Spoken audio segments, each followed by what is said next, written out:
Bonjour. Eh bien, dans ce nouvel petit épisode, nous allons voir comment consolider des données, alors sans boucle, en utilisant bien des tables et puis la fonction XML1Click qui s'appelle X1C VLOOKUP using tables. Alors, je le redis chaque fois, mais si vous avez apprécié ces épisodes, eh bien, n'hésitez pas à vous abonner à la chaîne, parlez-en autour de vous, et puis un petit pouce bleu à moi, ça fait toujours plaisir. Puis en plus, il paraît que ça permet de remonter les vidéos dans les algorithmes de YouTube. Activez la cloche, ça vous permettra aussi d'avoir la primeur du prochain épisode qui traitera d'un autre sujet. Alors également, je le redis toujours, mais si vous souhaitez qu'un sujet particulier soit traité dans un prochain épisode, eh bien n'hésitez pas à laisser votre sujet dans les commentaires et puis nous verrons comment nous pouvons le traiter ensemble. Bien alors comme chaque fois, je vous mets dans la description le fichier à télécharger pour avoir accès à tout le code qui va être développé ici. Alors dans ce fichier Excel, vous trouverez une feuille menu comme à l'habitude et puis 4 feuilles de données sous forme de table. Le but pédagogique de cet épisode est de voir comment utiliser la recherche V en VBA à l'aide de la fonction X1C VLOOKUP using tables sans passer par une boucle, mais en utilisant les noms des tables de données ainsi que leur nom de champ. Et nous verrons également comment ajouter des champs calculés à une table en utilisant de la même manière les noms des tables de données ainsi que leur nom de champ. Alors, j'attire votre attention sur un point particulier. Les noms de champs doivent être constitués uniquement de lettres alphabétiques juxtaposées. Pas d'espace, pas de underscore, le tiré du 8, pas de caractères spéciaux, pas d'accent, et puis pas de ponctuation. Voilà, ça c'est très important. Bien, alors quand vous allez ouvrir le fichier qui s'appelle donc X1C VLOOKUP using tables, vous allez tomber sur la page menu. Et sur cette page menu, vous savez que dans tous mes projets VBA, j'ai toujours une feuille menu dans laquelle on peut mettre des commentaires, des explications, et puis on met des boutons de commande. Sur cette page menu, on va retrouver donc en commentaire XL VBA consolidation de données sans boucle en utilisant la fonction X1C VLOOKUP using tables. Et puis un bouton voir qui nous permettra d'aller voir le résultat directement. Mais avant d'aller voir le résultat, nous allons regarder un peu ce qu'il y a dans ce fichier. Donc dans ce fichier, nous avons 4 feuilles ici de données. Donc une première feuille qui s'appelle Components, dans laquelle on va retrouver absolument tout le prix des composants des produits finis. Alors attendez, je vais remonter en haut, voilà. Donc c'est le prix d'achat unitaire de 928 composants référencés dans une table nommée Components du même nom que la feuille de données. Donc ici, nous avons une table qui s'appelle Components qui est le même nom que la feuille de données qui se trouve ici. Et dans cette table, nous avons 2 colonnes. Une colonne Item qui est en fait la référence produit de nos produits finis et puis un prix des composants pour nos produits finis.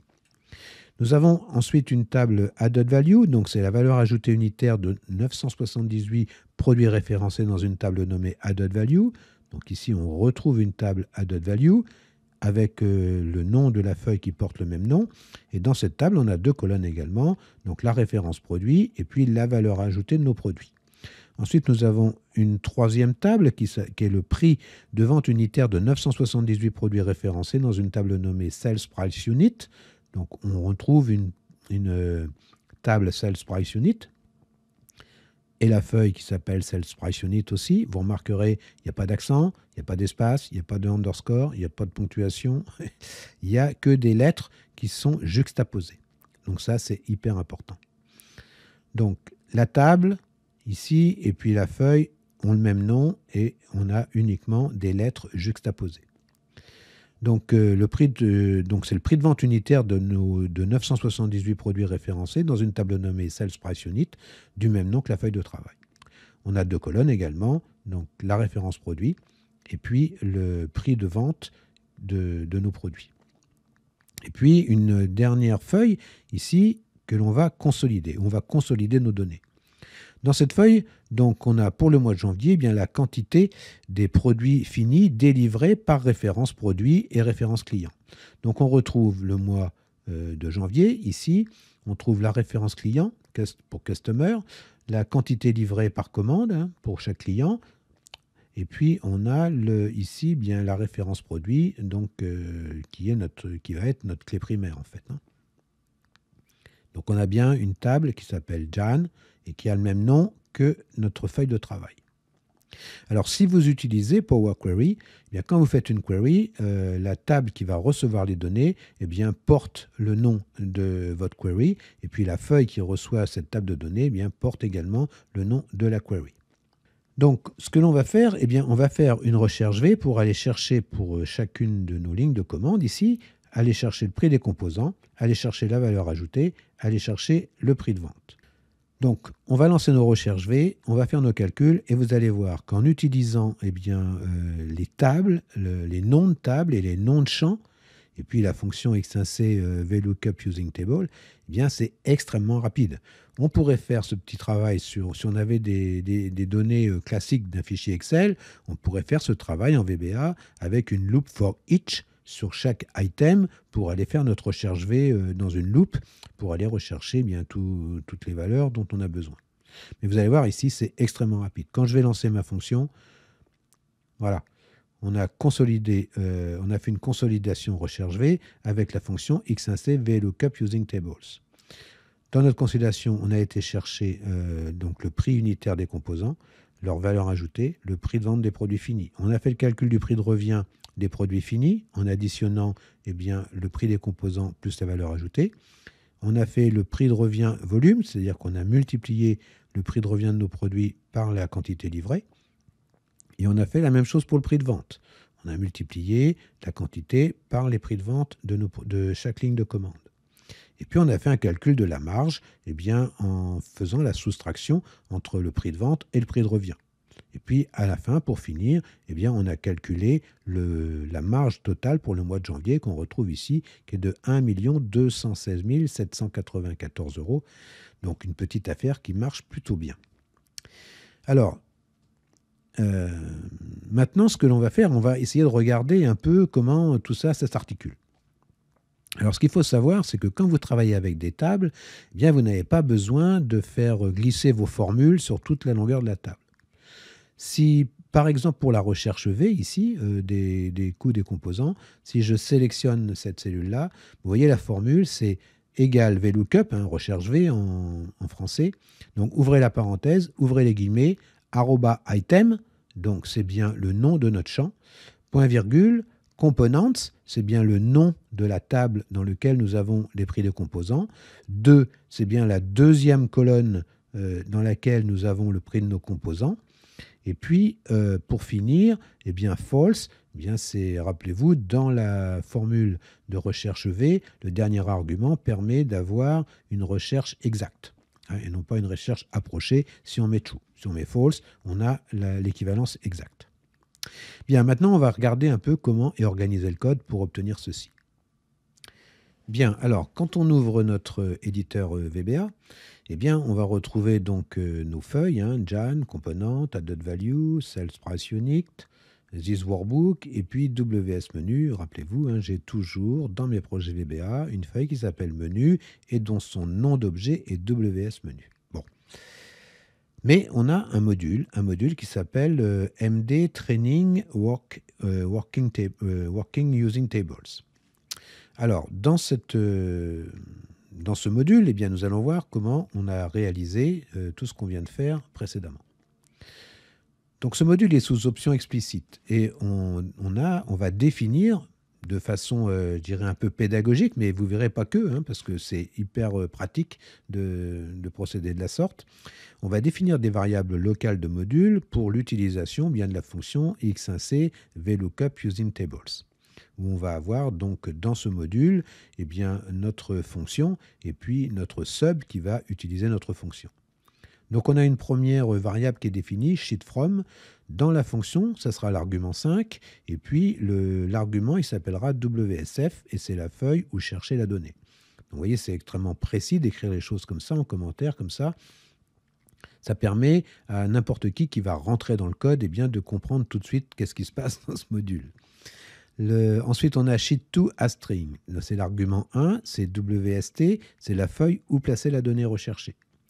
On a fieldFrom, eh bien c'est asString, c'est une chaîne de caractères aussi, c'est l'argument 4, c'est piqué fieldName, c'est le nom de champ de la clé primaire. Donc ça sera bien le champ de nos items. Ensuite, on a field to a string. Donc, c'est l'argument 2, c'est new field. L'argument de la fonction, c'est new field. Donc, le commentaire, c'est nouveau champ. Et attention, sans espace, sans underscore, sans accent, sans ponctuation. Et puis, sans caractères spéciaux. Ensuite, on a dim tab from a string. Donc, c'est l'argument 6, c'est from tab. Alors, j'utilise pas les mêmes noms d'arguments que les noms de variables.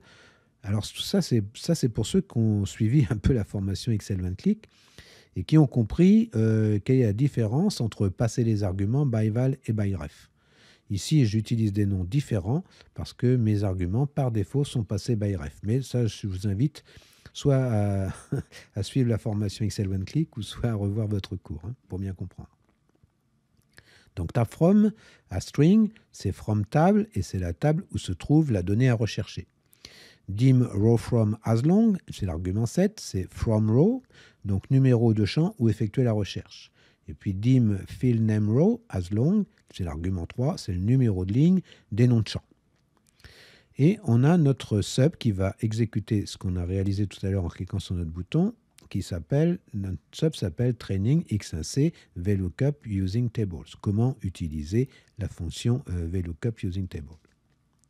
Donc la fonction x1c VLOOKUP using table va permettre, en utilisant des tables, leur nom et leur nom de champ, d'utiliser la fonction VLOOKUP ou recherche V avec un temps d'exécution beaucoup plus court que dans une boucle for each sur une collection de range.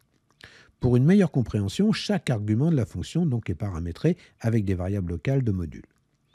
Donc on va définir une variable objet, WS, comme étant une feuille de travail, une feuille worksheet. Donc cette variable, c'est WS. J'utilise toujours WS pour les noms de feuilles quand il n'y en a qu'une à traiter. Dim WS as worksheet. Mais ça, si vous avez suivi les épisodes précédents, maintenant vous devez bien comprendre tout ça. Et puis ici, bon, il y a une petite procédure qui s'appelle call init report. Quand je la lance, ça me fait une initialisation de ma feuille de travail. Et call init report, bien, si on va dans cette sub, c'est une petite sub, c'est une procédure d'initialisation de la table Jeanne avec repositionnement des boutons de commande. Donc, si ça vous intéresse, eh bien, vous pourrez voir comment on peut traiter les shapes. Les shapes en français, c'est les formes, voilà. Pour les positionner, vous voyez, par rapport au bord gauche à 800 pixels et ainsi de suite. Bon, vous avez ici du code, mais bon, ce n'est pas le but de la manœuvre aujourd'hui, c'est de voir cette fonction x1c VLOOKUP using tables. Donc, on va initialiser des variables locales de modules. Alors, cheat2, ça va être donc la feuille où placer les données à rechercher, la feuille de consolidation. Donc, c'est bien Jan, c'est cette feuille-là. Ensuite, sheet from components. C'est l'argument 5. WS, c'est la feuille où rechercher les données. Donc, la feuille où rechercher les données, comme on veut le prix des composants, c'est la feuille components. Field to compost. Alors ça, c'est new field. C'est le nouveau champ sans espace, sans underscore, sans accent, sans caractères spéciaux et sans ponctuation. Donc, on va l'appeler compcost pour component cost. Vous pouvez l'appeler différemment, mais après, il faudra changer les formules plus loin. Donc ici, on met compcost. Ensuite, on a field from, item. C'est le piqué file name, nom de champ de la clé primaire. Donc, ça va être item. C'est ce champ-là. La clé primaire, on va prendre ce champ-là. Après, tab from, components. Eh bien, from tab, c'est la table où se trouvent les données à rechercher. C'est bien dans la table components. Row from égale 2, eh bien, l'argument c'est from O, c'est le numéro de champ où effectuer la recherche. Donc, on va bien chercher dans le component le deuxième champ. Ensuite, on a, je vais revenir dans la feuille Jan, voilà. Et ensuite, on a field name row 4, eh bien, c'est l'argument 3, c'est le numéro de la ligne des noms de champs. Donc, c'est bien la ligne 4 qui est ici. Alors, quand je crée des tables, j'utilise souvent la position en ligne 4 ici. Ça me permet ici de numéroter mes colonnes, ce qui peut être pratique quand on programme, si on veut utiliser les adressages avec les numéros de colonnes.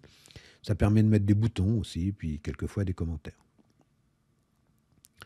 Donc, attribution de la feuille de consolidation des données à la variable objet WS. On va faire set WS égale worksheets avec un S. Donc, dans la collection des feuilles de travail, c'est celle qui s'appelle sheet2. Donc, c'est la feuille Jan. Lookup sur le prix des composants. Donc, si on lance notre fonction x1c VLOOKUP using tables et qu'on fait, par exemple, je vais vous afficher le pop-up, vous allez voir, voilà. J'enlève la virgule et puis je fais et je la remets et ça m'affiche le pop-up. Donc, dans le pop-up, mais si vous faites x1c VLOOKUP using table, vous faites espace, vous allez avoir ce pop-up qui va apparaître. Donc, le premier argument, WST, donc c'est la sheet2. Deuxième argument, fill2, pardon, ben c'est le champ, le nouveau champ qu'on a créé. Ensuite, l'argument suivant, c'est R, donc c'est bien la colonne, le fill name row, c'est la ligne, pardon, de nos noms de champ, donc c'est la ligne 4. Ensuite, on a fill from. Fill from, c'est donc à partir du champ de la clé primaire, le champ numéro 4, qui s'appelle donc item. Et puis après, on a la sheet from. Sheet from, c'est WSF. Hein. WSF, c'est sheet from, donc c'est bien la feuille componente. Après, on a tab from, ben, ça s'appelle aussi componente, hein, from table. Et puis après, on a row from, eh bien, c'est bien la deuxième colonne de notre table components. Donc, lookup sur la valeur ajoutée des composants. Donc, si on lance ça, donc on va la lancer hein, en F8. On va réaliser notre fonction. Donc là, je vais initialiser. Bon, je vais vite. Toc. Voilà, je charge mes variables. Et je vais lancer ma fonction qui va ici réaliser l'ajout d'un champ et puis qui va aller me chercher toutes mes valeurs dans mon champ. Alors, vous pourrez regarder hein, ce qu'il y a dans cette fonction. Ce qui est important, c'est vous n'avez pas besoin d'y toucher, elle existe, hein, donc elle fonctionne. Ensuite, on va faire la même chose sur la valeur ajoutée. On va créer donc une colonne, enfin un nouveau champ, pardon, plus exactement. Et puis on va faire la recherche V. Hop. Ensuite, on va faire la même chose pour sales price, créer un nouveau champ. Et puis on va chercher les valeurs. Voilà. Et puis après, on va faire ajouter un champ calculé, standard cost unit égale component cost plus added value. Donc, dans la cellule de la ligne 4, colonne 8, on va marquer standard cost. Voilà. Et puis, on va faire ws.cell 5,8. Donc, on va point formula. Et là, on va mettre égal, ouvrez les crochets, arroba compcost, c'est le nom de notre champ, plus arroba added value, c'est le nom de notre autre champ. Donc, on n'a pas besoin de copier la formule dans toutes les lignes de ce champ. C'est automatique. Voilà. Ensuite, on va faire standard cost multiplié par quantité. Ensuite, on va faire sales price unit multiplié par quantité. Ensuite, on va faire sales volume moins standard cost volume.